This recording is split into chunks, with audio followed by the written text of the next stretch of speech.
awesome to be here, and I just want to get started by giving kind of a brief introduction to who I am and why I'm here. So I'm kind of the odd one out in being a Swede.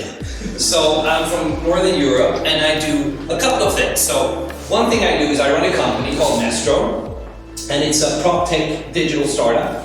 And what we do is that we help big property companies reduce their energy spend. And we're about to go public after the summer, but interestingly enough, we actually got a bid from another company now, so it looks like we might be making a trade sale instead. And that's going to be done before the summer, so there's a lot of work for me within the next month. Other than that, I invest in companies as well. And there's like a common thread here when you look at these companies, because all of these need to be able to do two things simultaneously. They need to both be able to be profitable, grow, like all startups. And secondly, they need to be able to make the world a better place. And if they can't do both, I'm not interested in either investing or working with them. And it's pretty simple. I have it tattooed on the inside of my arm where it says, I want it all. And that's simply because I want companies to be able to do both things. They need to be both profitable and be able to make the world a better place. So, also, I'm a speaker, so I travel the world and I talk about basically these things, and I'm on a couple of board of directors as well. So, that is kind of in a nutshell of what I do today. But, I was thinking, we're going to start in a different space. I used to work sustainability director for a big hotel chain in the Nordics. And there was a couple of interesting things I picked up from working with sustainability for a big hotel chain. And I'm going to ask you a question. This is going to be interesting. This is going to be a bit of an experiment. You're going to need to talk to each other. I'm sure you're fine with that. I've heard the discussions before. You're going to need to talk to each other. So just look at the person next to you. Make sure that you're kind of in agreement that you are the team. And it's okay if you want to be 3. You can be 4 as well if you like. I mean, it's fine. We're not Swedish. We break all the rules. So I was thinking that what we're going to do is that you're going to get 90 seconds. So a minute and a half. And I want you to arrive at a top 3 list of what you think is most important when you stay in a hotel. Okay? So we're going back to my sustainability background in hotels here. So the question is simply this. What is most important when you stay in a hotel? And I want 100% unity. You guys are in North Korea for all intents and purposes. I don't want the whole... I saw that you were in a group of 3. And you're like, well, we're in a group of 3, we don't have to come to agreement. Yes, you do. So, 100% agreement. I want you to have the same list, okay? So, top 3, what's most important when you stay in a hotel? You get 90 seconds, and go.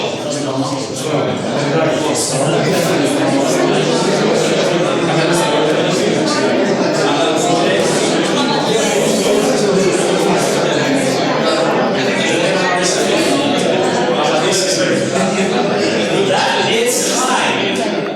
Already? Yep. 90 seconds flies when you're having fun. So, how did it go?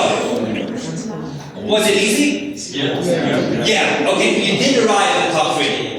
Yeah. And you had 100% unity. Good job. Okay, so while you were talking, I was guessing.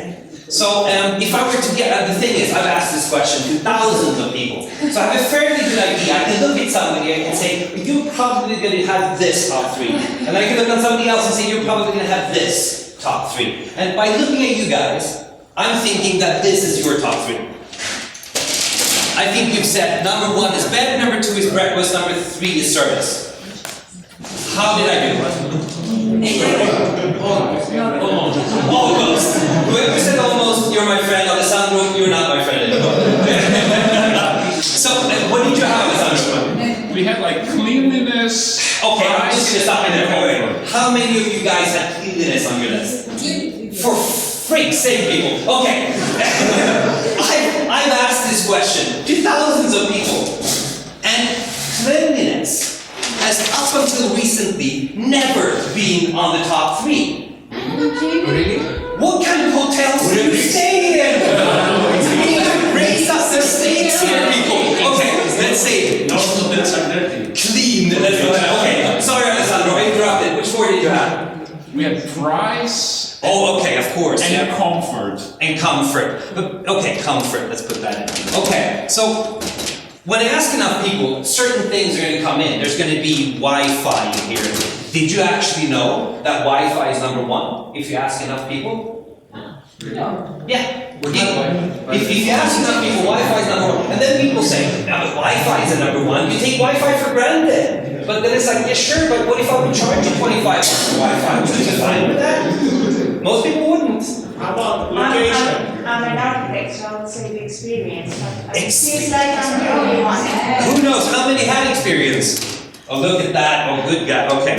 Experience. Location? Did I have location up here? No. No. I had service. Yeah. So, location. Okay. What did we have more? Oh, you guys are shy. No. So, usually, when you kind of get further and further down, you get like parking. Usually, when you've gotten really far down in the discussion, you have the mini bar. I've had a really weird top three. Somebody told me once, I did a guess, and he said, you got 0. And then I asked him, okay, so what is your top three? And he said, well, there needs to be really good carpeting. Secondly, there needs to be a bathtub. And thirdly, I want to have giveaways in the reception. That kind of weird. Okay, so parking, clean, price, comfort, minibar, Wi-Fi, experience, location. Comfort. Oh, you had that, okay. And then, of course, we have like the trifecta here. We've got the bed, the breakfast, the service. I actually, if you ask enough people, this is pretty close. I told you that Wi-Fi is number one. So let's put Wi-Fi here. And then bed is usually number 2. And then either of these, usually number 3 is service and breakfast isn't on there. But every once in a while, breakfast kind of makes a return and comes up to the top 3. So if you ask like 5,000 people, these are the 4 that you usually come up with. Unless I ask you people and you say clean. You just need to stay in better hotels. Okay, so The opposite where you It's the which opposite. hotel? Why? I don't have clean on my list. And let's put it that way. But what I think is interesting here, there are 2 things. Number 1, I'm going to use this as a part of my introduction. And that is because when I started doing sustainability work for Nordic Choice, I decided the hotel chain needs to be more sustainable. Where do I start? Well, I want to start, obviously, where a place where the guests really see the difference, right? So I can make either the Wi-Fi more sustainable, the bed more sustainable, the service more sustainable, or the breakfast more sustainable. And I chose breakfast. And that was my introduction to the world stage. I kid you not. About 6 years ago, we made a really fateful decision with Choice. We decided to go out to our guests and say, we've taken away all the bacon from all the breakfast buffets. Because bacon has a big carbon footprint. And what happened was that we tried this for 8 hotels initially. It was a test that lasted for 7 days. 7 days only. And that was because on the very first day, and I remember this like it was yesterday, even though this was 6 years back, a guest came up to this breakfast attendant at a hotel in a small town of Umeå in northern Sweden. And he came up and he said, I've been staying here for 2 days. Yesterday, there was bacon on the breakfast buffet. Today, there is no bacon on the breakfast buffet. Where do I find it? And his breakfast attendant said something like this. Dear guest, we've decided to take away the bacon on the breakfast buffets for 2 reasons. Number 1, it's bad for the environment, and number 2, it's bad for you. How did you think that went? It wasn't good. He went on Facebook, it was a big outrage, and it was basically everywhere. The Scandinavian hotel chain that bans bacon and sausage. This is from Fox News. There is actually a conspiracy theory on Breitbart about me removing the bacon in a term of making Sweden more Islamic. I kid you not. Search for Bacon Choice and Breitbart. You're going to find that article. And so basically what happens then is that I am still, till this day, known as Bacon Gustav among a lot of people. So this is a speaking friend of mine, Mark Patterson, and he says, from Helsinki, I hope everything's good. And then he's standing here at 06:22 in the morning with a bacon clip in one hand and an iPhone in the other hand, heckling me. I hate Mark Patterson. But there was one thing that I learned here. And I think that is kind of the thing that I want to pass on to you guys. I'm going to come to the digital transformation, but this is the big takeaway. If there is only one thing that you remember from my entire hour talking to you guys, let it be this. You can't make product worse. Replace the impairment with sustainability and expect your product to sell. If somebody says that to you, they're a freaking liar. And I've been working with this for 20 years. I know when you can charge for sustainability, and I know when you can't. And I'm going to make that point abundantly clear to you. When you made your guess of your top 3, how many of you guys had sustainability on your top 3? So no hands up. And I've been talking about me being sustainability director and I only invest in companies that make the world a better place and so on and so forth. I can be as clear as I want to that I want you to answer sustainability and yet you don't. And why don't you do that? There's a very simple reason. If I were to ask you, do you think sustainability is important? You're going to say yes. If I were to ask you, are you willing to pay extra for sustainability? You're going to say, sure I am. And then if I poll you, how much extra do you want to pay? You're going to say anywhere between 5 and 10%, if you're like everybody else. And then I say, fine, give me the money. Then you're going to say, well, I paid for sustainability yesterday. I'll pay for it again tomorrow, but not today. And if I introduce any sort of constricting factor, as in money, as in you need to be in complete agreement among the 2 or 3 of you within 90 seconds, you tend to actually prioritize what you think is actually important. That doesn't make you bad people, it makes you normal people. And that's the lesson. It is that we're willing to pay for sustainability a lot less in reality than we say that we are. And that discrepancy when it comes to sustainability is a chasm. It is so much bigger than on any other area that I'm aware of. So don't fall into the trap of people saying, you can pay extra for sustainability, you can make all these things, and then sustainability is going to be the saving grace, silver bullet of your company. Still today, it isn't. By 2030, most likely things are going to change, but right now, it isn't. So I'm going to start in kind of a different space. And that's because looking back at 2019 and 2020, I've realized that those are potentially the 2 most interesting years in the history of humanity. Might be overselling this a bit, but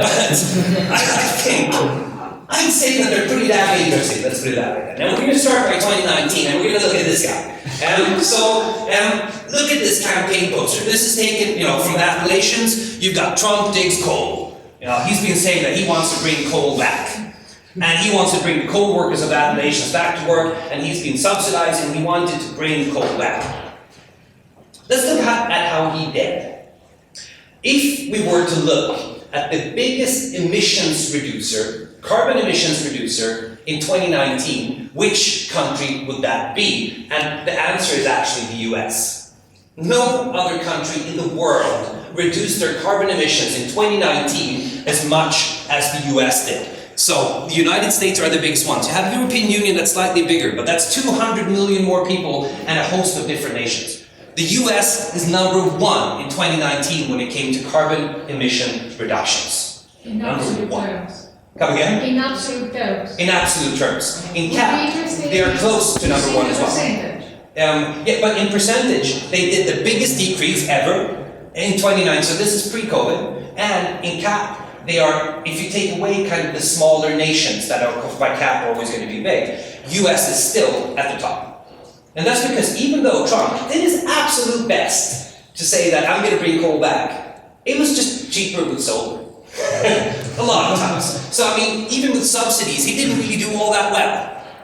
And if you look at 2020, it's going to be even more interesting, because then you can look at, okay, how much did we actually reduce in 2020 due to COVID? And we did a record fall in emissions in 2020.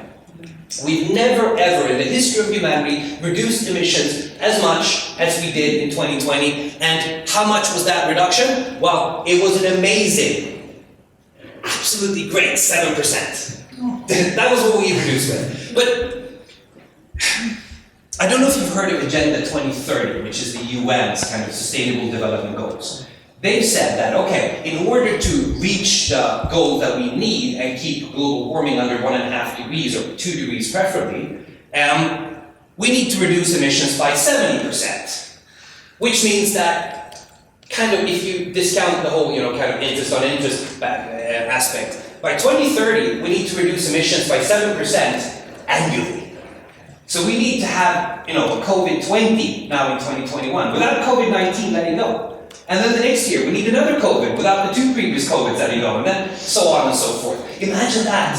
Imagine a world with 10 COVIDs going on at the same time. I mean, sure, we can reach a 70% emission reduction, but none of us are going to have anything to do because it's just going to be hell. So why are 2019 and 2020 so interested? Well, it's because, tech beats politics every day of the week. Trump can say that he wants to bring coal back, everything that he wants, and he can bring the executive power of the presidency behind it, he's still going to fail.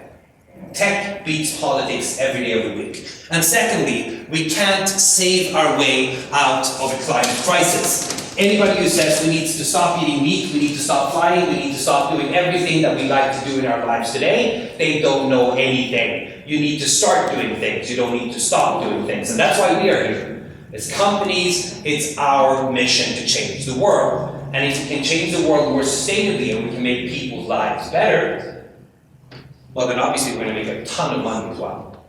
So that's where I'm going to start. But I have approximately an hour, and I'm going to talk about 3 kind of trends that I see within sustainability that I think are kind of interesting. And I'm going to take a viewpoint out of a product company because the examples gets easy, and then I'm going to apply digital on top of that. But the first one we're going to jump straight into is this. If you're really going to be a sustainability company, the product itself needs to be the message. You can't have an ISO 14001 certification for environment and think that you're a sustainable company. It just doesn't work that way. The product itself needs to convey your sustainability message. Have a look at this.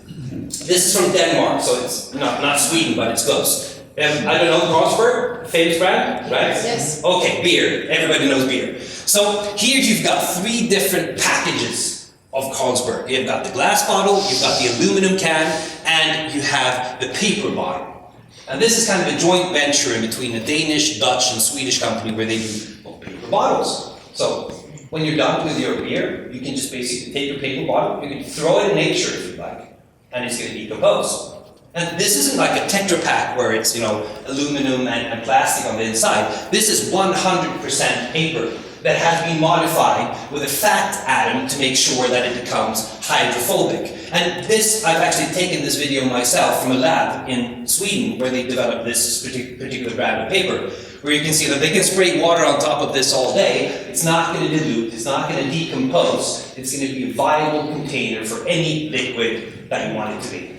And when you're done with it, it's 100% compostable. And wood isn't just making, kind of an interest when it comes to packaging. The whole translucent packaging when it comes to wood's coming right now. So your beer bottle pretty soon isn't going to be paper, it's going to be transparent wood. So, and then to make transparent wood, you can start making windows out of transparent wood. And windows in wood are a lot more sustainable, both when it comes to trapping carbon and when it comes to actually being rigid and letting through light more effectively. So wooden windows is in the future, and there's a French company called Woodoo. It's actually a pretty cool company, and they do wooden panels where you have touch panels out of wood, and they're pioneering these as we speak right now to go into cars and go into different applications where you basically have a wooden panel where you can use and interact with that panel like it were an iPhone or anything else. Do you know what's special about these 8 containers of Coke, other than that they're actually Chinese? What's interesting about these is that Coke started pioneering an idea of, okay, what happens if we actually take ocean plastics and we bring that out of the ocean, we make bottles out of it instead. And it's become a pretty mainstream thing to do right now. But the problem Coke had when they started pioneering this was that there is no way of telling that these bottles are made from ocean plastic. So they augmented the label, and they made them Azure Blue instead. And the point behind that was to have customers understand that I'm drinking from something that has a sustainability property to it. Because otherwise you wouldn't understand it. So they want people to show off their property or show off their bottle and make sure that the people that are around them understand that I am drinking a Coke bottle that is more sustainable, and thus it makes me more sustainable. And I think that is the one exception to the number one rule I told you about. Actually, sometimes we can pay extra for sustainability. And that's pretty easy. It's when we can show it off. We want people around us to understand that we are more sustainable. When you meet me after this, have a look at my shoes. Those are my kind of sustainability statement today. They're made from recycled plastics. I'm going to come to those in a bit later. And I paid through the nose for these freaking shoes. But it's because I can show it off. And I don't know if you've seen this sucker. This is one of my favorite and hateful inventions ever. It's one of the most successful Kickstarter campaigns ever. You're supposed to have this on your keychain. And what's in here, it's a drinking straw. You take it out of the container, and that's what you get out of it. Have you seen it? It's supposed to be a 100% sustainable drinking straw. I bought this for, I think it was $20. I got it flight shipped from the US to be able to show it to you how sustainable I am with it. But what's interesting about this final straw is that I'm not really sure that it's all that sustainable, to be honest. But what you actually can do with this is that you can sit in a McDonald's and you can say, well, I'm not going to take the straw like the rest of you suckers. I have my own straw. You open up your container, you do that. I mean, that's $20 worth of value right there. And you drink your milkshake out of this sucker. But then you might think that there's a problem. Like after drinking milkshake out of this, do you really want to fold it back and put it in the container? No. So they thought about that. So there's a cleaning rack inside with a squeegee.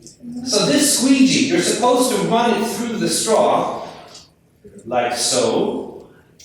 And of course, you have to bring this to the bathroom in the McDonald's, which we all know we want to bring our food products into the bathroom at McDonald's, right? So you bring it through, you run it under the water, you squeegee it up like this, so it gets like all brown spanking new and nice. You bring the squeegee back up around the drying rack, you take the drying rack back into the container, you defold the straw itself, boom, it's there, ready to live and fight another day. This is the most stupid invention I've ever seen in my life.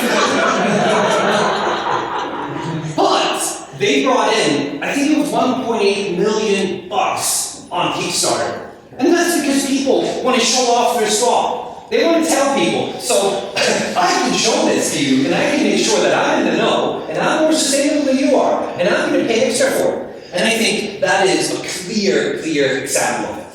So that is when you really can go that extra mile. Okay, number 2. Pretty soon, we're not going to own what we can rent.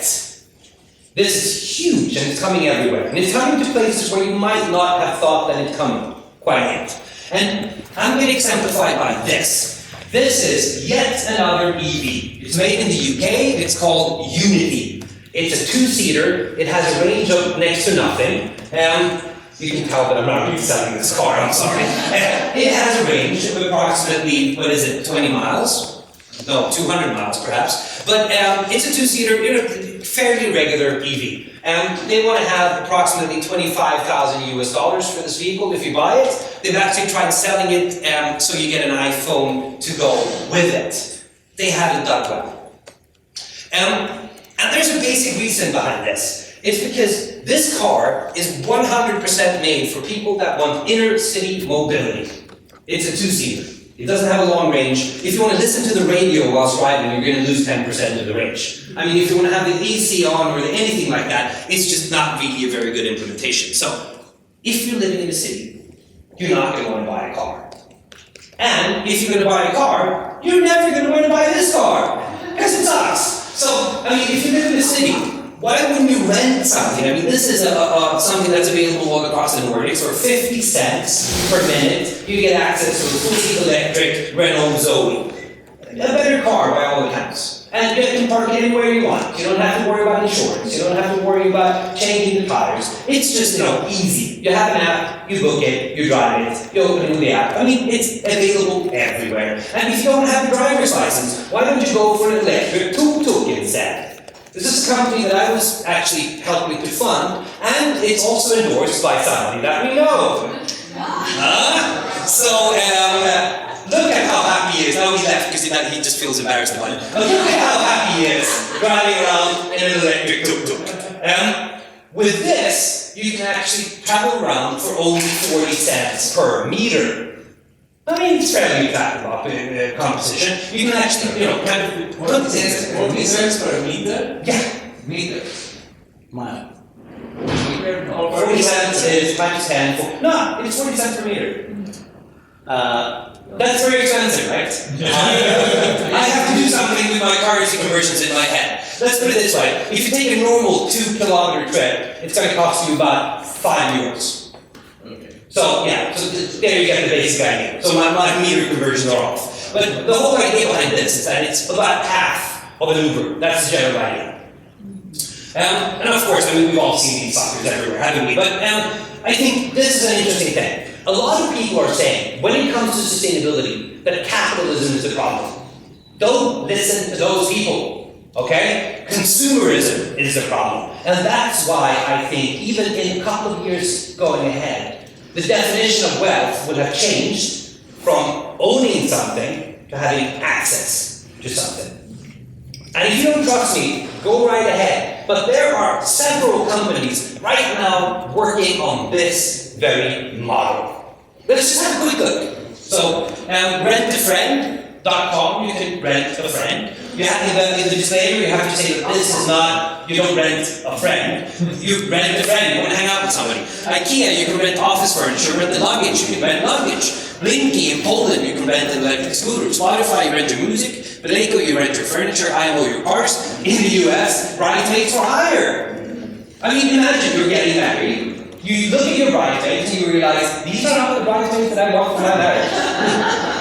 They're not good enough.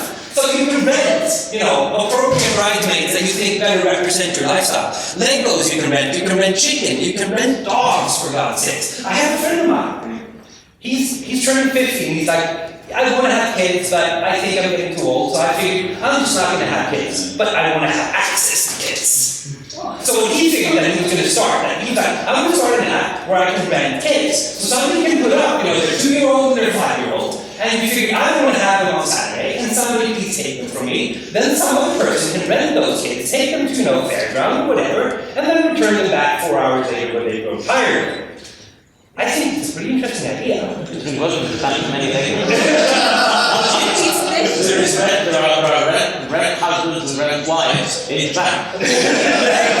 But the thing with the kids, then I start thinking, okay, my friend, he's a 50-year-old single man. Do I want to give 50-year-old single men access to kids? I'm not sure that's what I want to do. So, let's put that idea kind of on a break for now. But up until then, you can rent kids' clothes from Heiber if you want to. In Dutch, in Holland, you can rent shoes, work shoes. Emma is a really cool brand. Check those out. Storage 365 is rental stuff. Storytel is audiobooks. Chegg is course literature. Rent a Husband, I won't even say what they do. Sherwood is outdoor clothing. Bag or Steel is obviously bags. Airbnb, we all know, Rent the Runway is a really famous American company that rents clothes. We can have Void, we can have Fun Cakes. That's a pretty cool one. You can rent a wedding cake. Yeah, how does that work? Check them out. Oak Vault, you can rent clothes, watches, kind of jewelry. Netflix, you rent your television shows and your movies. So there's quite a lot of concepts going on right now where you can rent stuff. And my favorite application of this is Thacker. It's too small for people in the back to see, so I'm going to show you what Thacker does. They make caskets. So imagine the following use case. Your mother-in-law is passing away.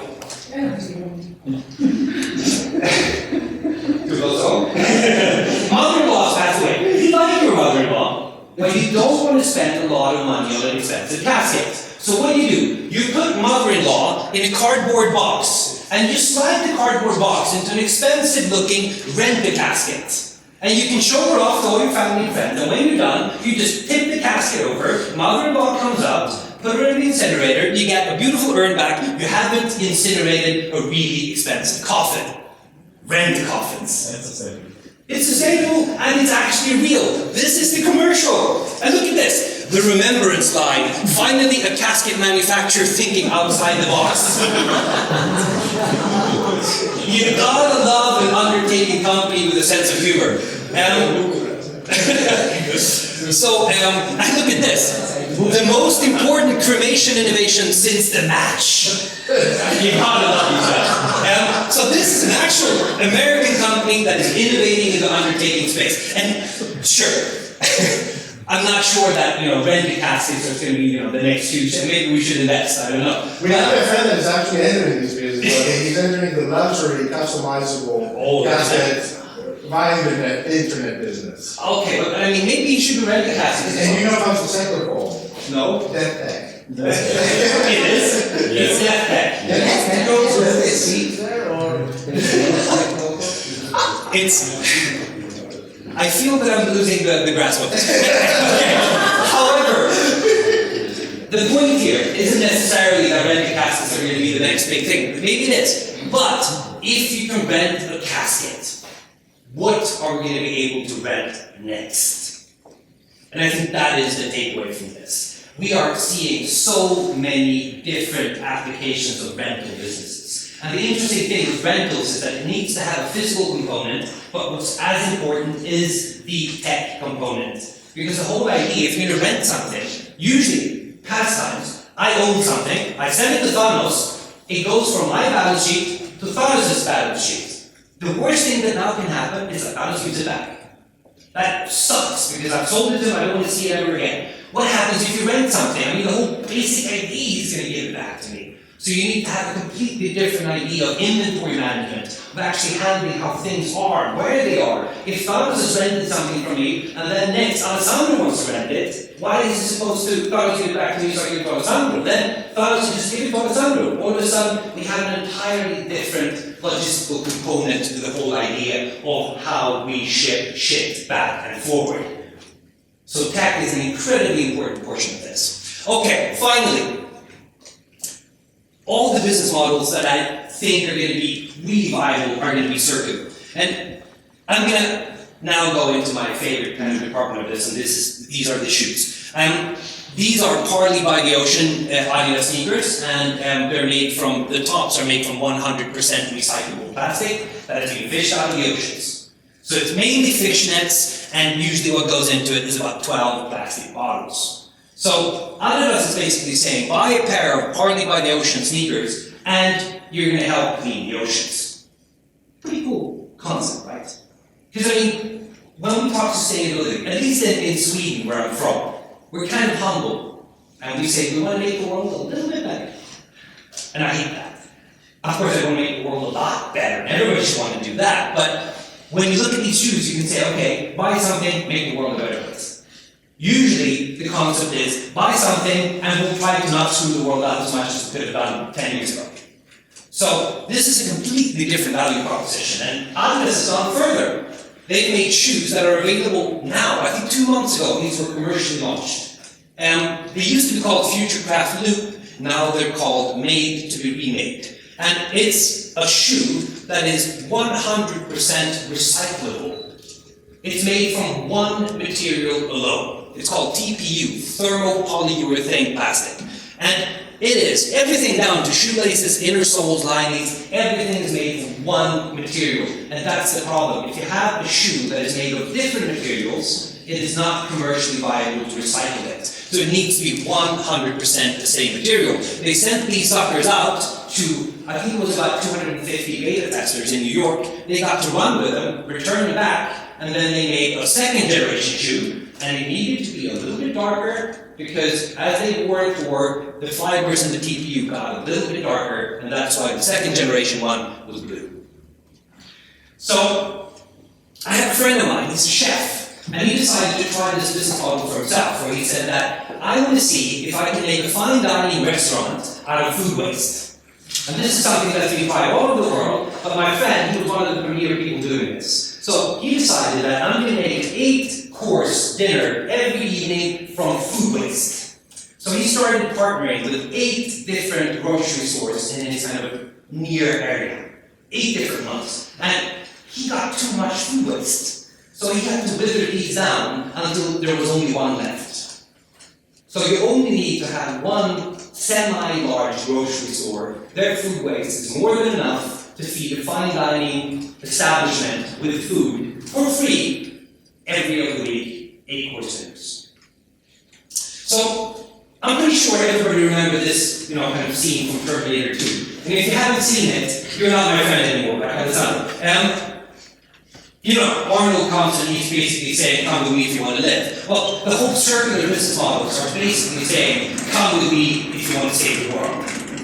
And I think that's a pretty cool concept. But if you're not a big fan of saving the world, and you just want to make money, that's fine as well. And this is what's interesting with circular models at this point, is because of this very relationship. So, if we were to describe something resembling a linear model, like the way things look today, we manufacture something, and then we sell it. Then somebody uses it, and then they basically throw it away, so it becomes garbage. Okay, so this is a traditional linear model if you want to build something, okay? You manufacture it, you sell it, you use it, and you garbage it. So here, things kind of change places. This is when it goes from my balance sheet to Carlos' balance sheet, so to speak. So there's only one place in here that you can make money. That's there. You sell it. Everything from there on is just passive and heads. But what if you have a circular model, where you can say that, like Audience is saying, return the shoe to us, back over again, so we can manufacture it again. This is something that the Swedish furniture manufacturer IKEA is doing right now, where they actually save money in manufacturing because they make sure to source their own materials from something that they've already sold. Which means that they can actually save money in the manufacturing stage by getting stuff back. And then they also have a refurbing business, where they say that you can throw what you used to think is garbage, give it back to us, we'll refurb it, and we'll sell it to somebody else. All of a sudden, what used to be garbage is now something that you can on your own manufacture and sell again. And when it comes to the garbage, you can actually sell the competencies of doing this to other companies. So if you move from a linear to circular model, there's a lot more dollar signs on this model than it is on the linear one. And that's what I think circular models are. We're talking a lot about SaaS, software as a service. So you rent the software. This is the physical equivalent of SaaS. You rent something and you have a recurring revenue on this. And if you look on how SaaS companies are evaluated in the market right now, this is an incredibly interesting model for non-tech companies to actually value as if they were tech companies. So, I'm going to leave you with a couple of final thoughts. So first off, in Sweden, we're kind of famous for doing things and not talking about it. I mean, we're kind of, Lutheran that way. You shouldn't brag. You should just do and, kind of quietly carry out your work. Now, I've studied in Italy. In Italy, it's not the same. So, let's do a really basic model here. So, if we have, on this axis, we have talk. And on this axis, we have do, okay? Pretty simple. So, you go from little to a lot, from little to a lot. Then we can kind of plot 4 areas on this, the beloved 2x2. I mean, no public talk is complete without a 2x2. This is my 2x2. So, if you talk a lot and you do a little, when it comes to sustainability, it's got a really famous name. It is called that you are greenwashing. And if you do this when it comes to equality issues, it's called pinkwashing. If you do this when it comes to ocean issues, it's called bluewashing. Well, washing is kind of the leading term here, but washing, greenwashing. I'm pretty sure we've all heard of it. So, I don't need to go into further. This is where Swedes are. We're pretty good at doing sustainability, but we really suck at talking sustainability. And it's got a name. Don't know if you heard it. This is actually the official name. It's called green hush. You green hush. You're doing some pretty good stuff, but you're not talking about it. And this is a really sucky space to be in. And I'm going to tell you why. I remember when I first started out in the hotel industry, I learned that Nordic Choice was still doing porn on all the major channels on the hotel. One thing you didn't think you'd be talking about today. And in 2011, it was 5 years past a big debate that Sweden and the Nordics had that you should have porn-free hotels. I mean, if you want to see porn, go on the Wi-Fi and knock yourself out. But the hotel shouldn't be supplying porn. So I went out and I talked to the CEO and I said, we need to take away the porn. And the guy said, sure, we can do that, but we make 3 million euros per year on porn, so if we're going to take it away, I want to talk about it. And this was 5 years past when you should have taken away porn in Sweden. So I said, for God's sakes, no, just take it away and do it silently. Don't tell anybody. And the guy didn't pay attention to me. I mean, he was talking everywhere. Jesus Christ posting and everything. We're taking away the porn. And what's interesting about that was that we were praised like hell. And what's also fun was that we had a big competing chain. With 2 really big chains in the Nordics. I worked for one, and the other one, I talked to the sustainability director. We were having lunch quarterly at this point because we wanted to know what was big in the industry. And she says to me, Gustav, I'm getting calls every day from 10 angry people saying, at least 10 angry people a day saying, Nordic Choice has taken away the porn. Why haven't you done the same? And 10 times every day, she had to deliver the same line, the same response. And that was that we've taken away the porn 5 years ago, we just forgot to talk about it. So they did the right thing at the right time, but they hushed.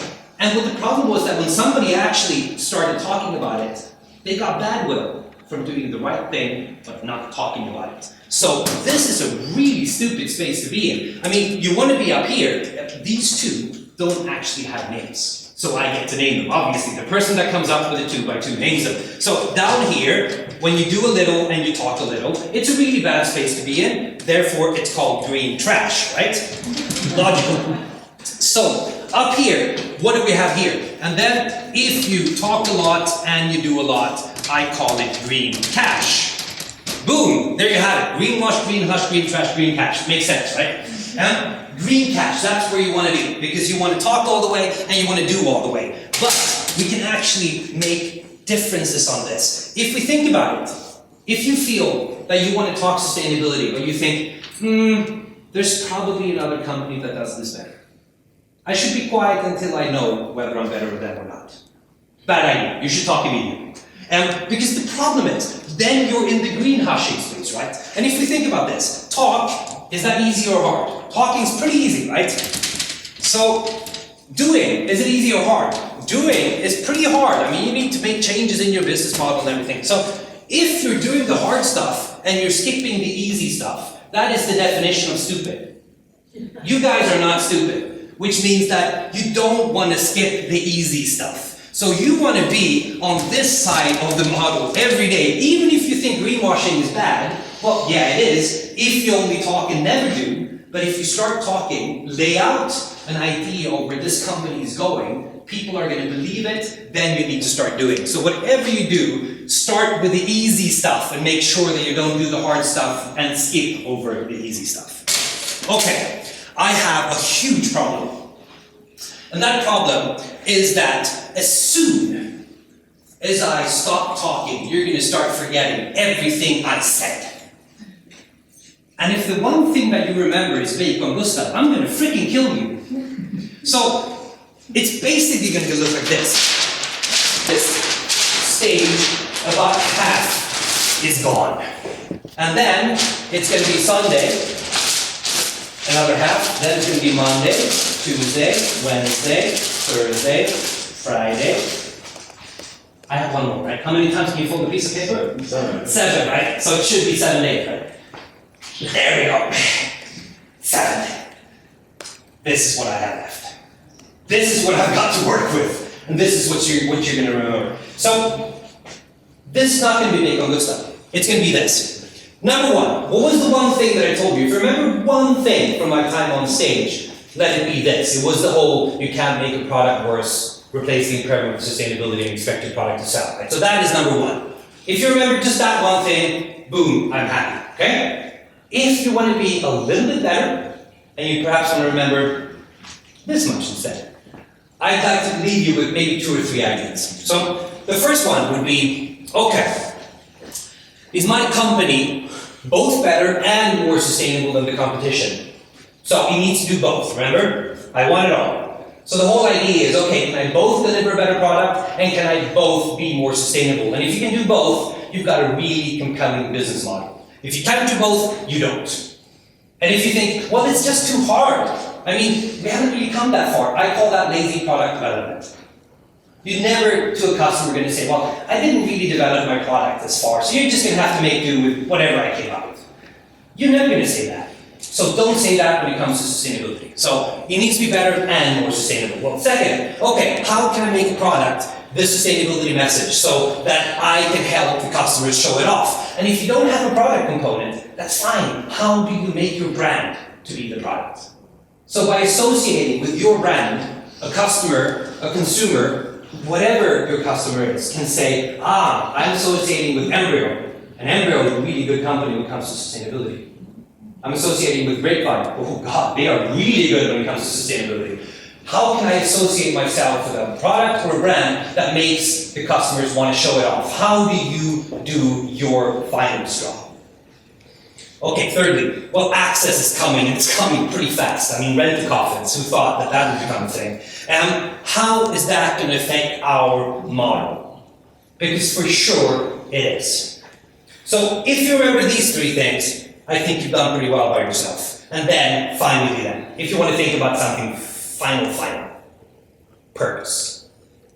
Because if you think about purpose, I mean, as startups, we're pretty good with purpose, but I used to be with Greenpeace 20 years ago. Usually I don't tell this story if the person next to me is wearing a suit and a tie, but none of you are, so you can hear that with Greenpeace. So with Greenpeace, talk about a purpose-driven organization because you're a part of something that is actively changing the world, right? And if you're actively changing the world, you can really build purpose into that. And how can you do that as a company? Well, obviously, if you're a company that says, come with me if you want to save the world, talk about purpose, right? So how do we build purpose into our companies? Well, I think sustainability is the premier way of doing it. So if you want to get a hold of me, I'm on every social media ever conceived by Silicon Valley. I kid you not. I'm on like Marco Polo and everywhere. But I think the easiest way of getting a hold of me is either just Googling Gustav Stenbeck or finding me on, I think, either LinkedIn or Instagram is probably the best way. I've had a great time talking. My time's up. I had an hour. I've been talking for about an hour. Yes. Are we good? Yes. Thank you.